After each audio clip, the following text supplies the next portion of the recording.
আজকের ভিডিওতে আমরা রিভিউ করব রিয়েলমির সবচেয়ে চমকপ্রদ ও আলোচিত ফোন রিয়েলমি GT7।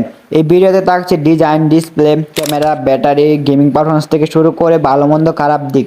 তো সম্পূর্ণ ভিডিও দেখার অনুরোধ রইল। চলুন প্রথমে শুরু করা যাক ডিজাইন এবং বিল্ড কোয়ালিটি নিয়ে। রিয়েলমি GT7 এর ডিজাইন একদম প্রিমিয়াম লেভেলের। পেছনে ব্যবহার করা হয়েছে আশার গ্লাস ফিনিশ, যা ফোনটি হাতে নিলে একদম ফ্ল্যাগশিপ অনুভব দেয়। ফোনটির ওজন মাত্র 203 গ্রাম এবং এর পুরুত্ব 8.2 মিলিমিটার। বিশেষ সুবিধা হলো এটি IP68 রেটিং, অর্থাৎ ধুলো পানি থেকে ঝাপটা থেকে নিরাপদ দিবে। অন্যদিকে ক্যামেরা মডিউলটা অনেক প্রিমিয়াম স্টাইলের ডিজাইন করা, যা দেখতে স্মার্ট ও ভিন্নধর্মীয়। চলুন এবার ডিসপ্লে নিয়ে কথা বলা যাক। ফোনটিতে পাচ্ছে 6.74 ইঞ্চি LTPO অ্যামোলেড ডিসপ্লে, যার রিফ্রেশ রেট সর্বোচ্চ 144 হার্জ। ফলে scrolling, social media browsing, gaming সবকিছু একদম থ্রু চলে। ডিসপ্লেটির ব্রাইটনেস সর্বোচ্চ 6500 নিটস পর্যন্ত। রোদে দাঁড়িয়ে ভিডিও দেখা, ছবি তোলা বা গেম খেলা কোনোটাতে স্ক্রিন ফিট লাগে না। এছাড়াও ডিসপ্লেটিতে রয়েছে HDR10+ ও 1 বিলিয়ন কালার সাপোর্টেড, যা নেটফ্লিক্স বা ইউটিউবে ভিডিও দেখার অভিজ্ঞতাকে আরও রঙিন ও রিয়েলিস্টিক করে তুলবে। চলুন পারফরমেন্স নিয়ে কথা বলা যাক। রিয়েলমি GT7 তে রয়েছে মিডিয়াটেক ডায়মেনসিটি 9400+ প্রসেসর। এটি এমন একটি চিপসেট যা স্ন্যাপড্রাগন 8 Gen 3 এর পারফরমেন্সের কাছাকাছি চলে যায়।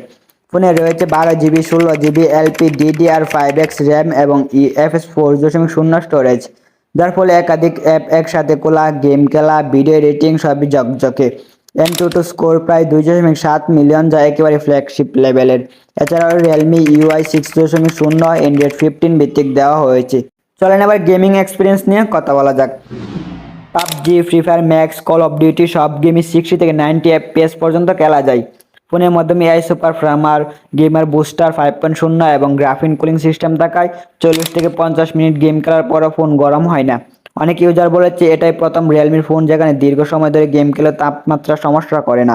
গেমারদের জন্য একটা গুরুত্বপূর্ণ ফোন হতে পারে। চলেন আবার ক্যামেরা নিয়ে কথা বলা যাক।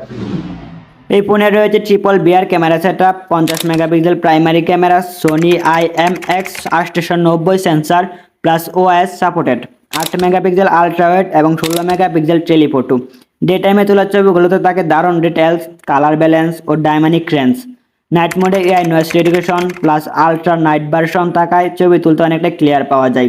ভিডিওর ক্ষেত্রে 4K 60 FPS পর্যন্ত রেকর্ড করা যায় এবং এতে রয়েছে EIS ও OIS, যাতে ভিডিও শুটিং স্টেটেবল থাকে। ফ্রন্টে রয়েছে 16 মেগাপিক্সেল ক্যামেরা, যেটা ভালো নাইটে সুন্দর ছবি তোলে এবং ভিডিওতে রয়েছে 60 FPS পর্যন্ত রেকর্ড করতে পারে। চলুন এবার চার্জিং এবং ব্যাটারি নিয়ে কথা বলা যাক। রিয়েলমি GT7 এ দেওয়া হয়েছে বিশাল 7200 mAh ব্যাটারি, যা 2 দিন পর্যন্ত ব্যাকআপ দেয়। স্ক্রিন অন টাইম 14 থেকে 16 ঘন্টা পর্যন্ত পাওয়া যায়, যা একজন হেভি ইউজারের জন্য যথেষ্ট। চার্জিং স্পিডও অসাধারণ, 100 সুপার ফাস্ট চার্জিং, যা দিয়ে মাত্র 10 থেকে 12 মিনিটে 50% চার্জ এবং 30 মিনিটে ফুল চার্জ হয়ে যায়। পাশাপাশি রিভার্স চার্জিং এবং সাপোর্ট করে, অর্থাৎ আপনি GT7 দিয়ে অন্য ফোনকেও চার্জ দিতে পারবেন। চলুন এবার আদার্স ফিউচার নিয়ে কথা বলা যাক। Dual storage speaker plus DLB Atmos, দারুণ sound quality, Wi-Fi 7, Bluetooth 5.4, IR blaster, USB-C OTG supported. In display fingerprint plus AI face unlock খুব দ্রুত।